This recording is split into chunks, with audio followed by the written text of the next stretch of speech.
Mi gente hermosas, bienvenidos a esta especialidad de computación 1, apenas es el básico, así que va a ser bastante breve esta especialidad y espero que se puedan enriquecer. Hacerla es súper rápida, está completa, así que espero que se queden hasta el final. Los nuevos que están llegando, vayan y suscríbanse, dale click a la campanita para que sean los primeros en ver los contenidos y a su vez compartan en todas sus redes sociales para que muchos conquistadores estén allí uniéndose con nosotros a hacer estas especialidades.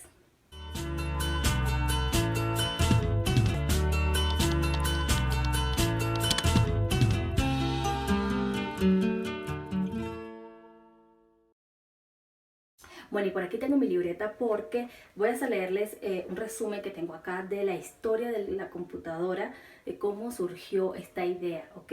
Así que vamos a hacer bastante breve y ustedes allí le pueden añadir con más tiempo en su trabajo, más palabras, más historias, de lo que ustedes también allí investiguen. No se queden y no se limiten nada más con lo que yo les puedo aquí enseñar o compartir. Bueno, la primera pregunta nos dice presentar un informe de mínimo 1000 palabras sobre la historia de estas computadoras. Les voy a hablar de 5 generaciones de cómo se fueron actualizando o cómo fue surgiendo esta idea. En la primera generación, el primer computador fue llamado ENIAC y ocupaba aproximadamente 200 metros cuadrados. Eso era demasiado, ocupar tanto espacio. Luego siguió con la venta de la computadora UNIVAC, era Universal Automatic Computer.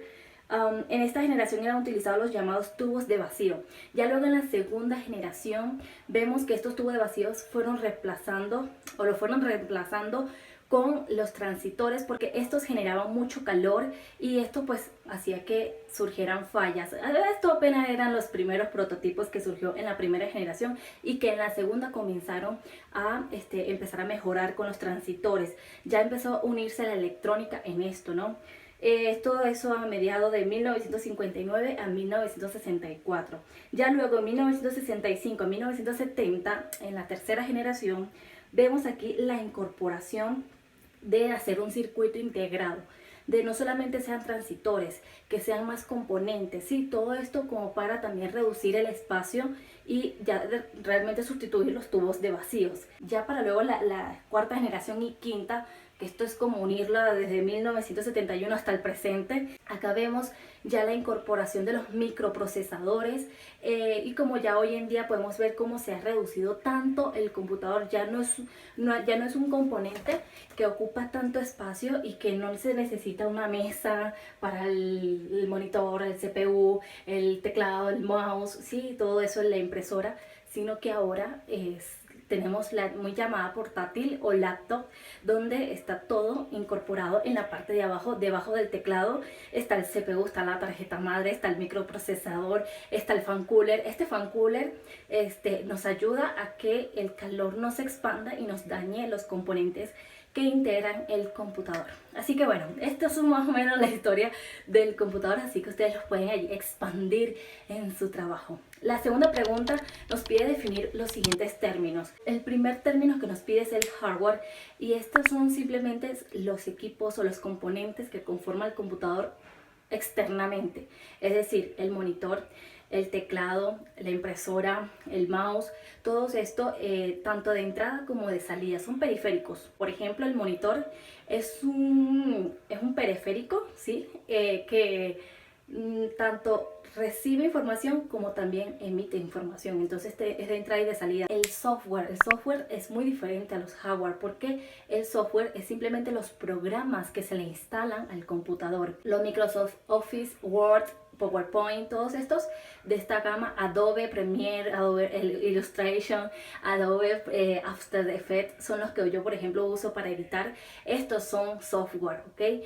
¿Qué es el sistema operativo? El sistema operativo no es nada más que el que coordina todas las actividades que se realizan dentro del computador. Tenemos al Windows, tenemos al Linux, tenemos muchos sistemas operativos, pero el más común es el Windows, porque bueno, es el que se ha desarrollado más y es el que tiene más experiencia y toda la cosa, y uno no se quiere salir de Windows, pero igual Apple también usa un sistema operativo diferente al Windows. Entonces estos son los sistemas operativos. Nos piden luego definir disco flexible, que es simplemente el drive. Estos pueden ser pendrive, pueden ser CD, todos estos que ayudan a almacenar información, pero de poco almacenamiento. ¿Por qué? Porque tenemos ya en la otra opción que nos piden definir y es el disco duro, que sí nos permite almacenar cantidad numérica, cantidad excesiva de información, ¿sí? De hecho, el disco duro puede ser interno, el que ya viene incorporado en la PC o en el computador o en el portátil, o también podemos tener los discos duros externos que nos ayuda a que nuestro computador no se sature de tanta información y que tenemos mal almacenado esa información que queremos especial, no sé, específica en un disco duro externo. Es lo más recomendable, de hecho, para no saturar nuestro computador. Tenemos que definir dos tipos de memoria que suelen confundirse, pero realmente una no tiene que ver con la otra. La memoria ROM y la memoria RAM. La ROM es simplemente un almacenamiento de lectura, ¿sí? Es que solamente se puede leer porque no se puede modificar, cambiar lo que está almacenado. Y en la memoria RAM lo que tenemos es una memoria de acceso aleatorio. Aquí solamente podemos almacenar temporalmente. O sea, el acceso a los datos que están almacenados es rápido. Entonces, estas por eso tienden a que uno cuando va a comprar un computador, a ver si la memoria RAM se puede expandir, si no se puede expandir. Entonces, puede que todo el procesador, todo el sistema operativo que se maneje en ese laptop sea muy lento. Si no tiene una buena memoria RAM, se nos va a saturar tanto que ya no va a haber posibilidad, simplemente tenemos que reiniciar como tal ese computador.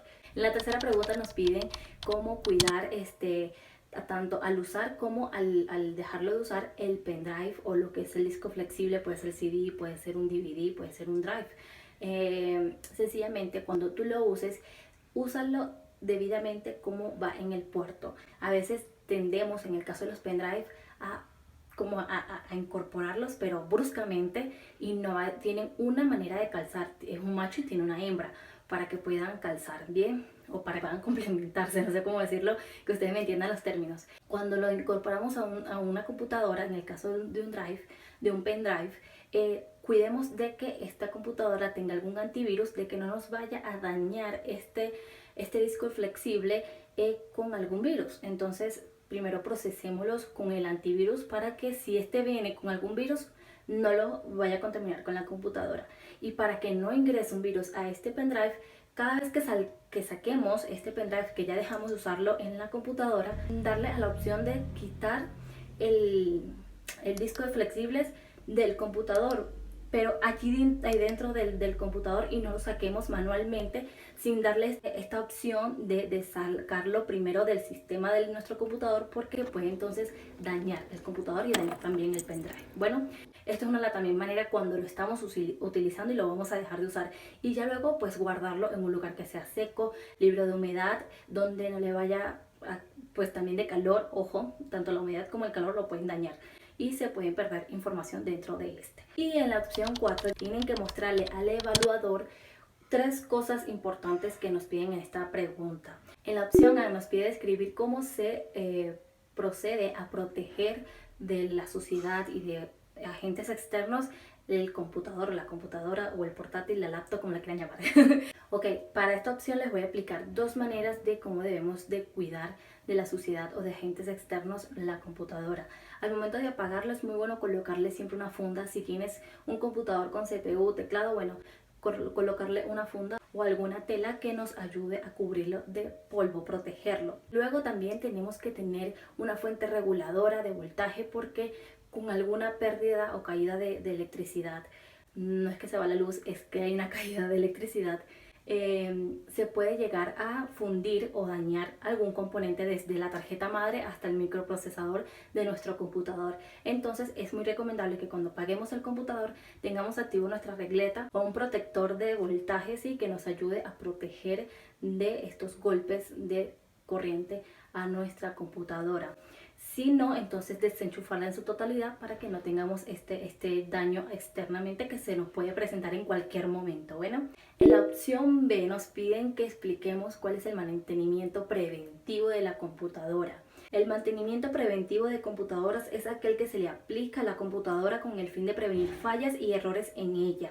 Un ejemplo muy claro de prevenir estas fallas es el antivirus. Esto es un mantenimiento preventivo, pero además, aunque quizás ni lo sabías, el limpiar constantemente tu computador o tu portátil es un mantenimiento preventivo que debemos de hacerlo, nunca dejar de hacerlo, ¿sí? Porque con esto evitamos daños futuros a nuestro computador e incluso nosotros mismos al colocar nuestras manos en nuestra boca, sí, a nuestro contacto, podemos llegar a infectarnos con tanta suciedad que se puede llegar a acumular en este equipo, en este computador. Y la opción C es muy fácil, es saber encender y apagar el computador. Pero aunque parece una pregunta súper sencilla, como que nula, es importante explicarlo acá, porque a veces tendemos a usar de muy mal manera esta metodología o estos sencillos pasos de encender y apagar un computador. Para encender un computador, como ya les había dicho, debemos estar seguros que nuestro regulador esté prendido, porque podemos generar alguna falla eléctrica en nuestro computador. Y al apagarlo, cierren todo, por favor, cierren todos los programas que tengan abierto en su computador y denle en la opción allí en el inicio, luego apagar. Si luego ya fue culminado el apagado, por favor, ahí sí podemos o desenchufar en su totalidad el computador o sencillamente dejar activo la regleta o el regulador de voltaje para que no se nos dañe nuestro computador. Bueno, para encenderlo está el botoncito, ¿no? Y para apagarlo no tenemos que usar ese botoncito, tenemos que usar el de inicio. ¿Listo? Ahí eso también lo quería como medio aclarar. Bien, ahora sí vamos para la pregunta número 5, donde nos piden que expliquemos qué son los periféricos. Son estas herramientas tanto de entrada y de salida que puede componer a un computador como tal. El teclado, por ejemplo, es uno de los elementos de entrada principal, porque con ello se puede recibir información del computador. A diferencia del monitor, que es una pantalla que se le da salida temporal a la información que la computadora ha procesado, por ejemplo, la que recibe del teclado. Una computadora como tal no contiene una impresora, esto es un accesorio, por decirlo así, o un componente externo que tú puedes agregar o no, simplemente tenerlo considerado dentro de tu portátil, dentro de tu computador. Pero es muy esencial y pues cae dentro de los periféricos de recibir información. Con la impresora, si solamente es una fotocopiadora, tiene la opción para transmitirnos información. Bueno, las siglas CPU, ¿qué significan estas siglas? Por sus siglas, por su significado en inglés, tienen este orden. La función en español es una unidad central computadores, es ejecutar las instrucciones que recibe de la memoria RAM, los cálculos, los componentes, todos estas, etcétera, etcétera, etcétera. Y por último, unidad de disco, esto no puede faltar. Hay laptops o mini laptops que no contiene esto, pero yo digo que son los que nos ayudan a almacenar. Siempre debemos de tener la información que podemos obtener de discos duros, discos flexibles, como ya les había dicho, pendrive, discos, DVD, etcétera, etcétera, etcétera. Bueno, y en la sexta pregunta, que ya es la última, nos piden que nombremos 4 periféricos que sean solamente de entrada. Ojo que yo les dije que por allí algunos pueden ser de entrada y de salida, así que tenemos que definirlos muy bien. Como por ejemplo, el escáner es uno de entrada, el teclado, el mouse, y una cuarta opción podría ser el micrófono.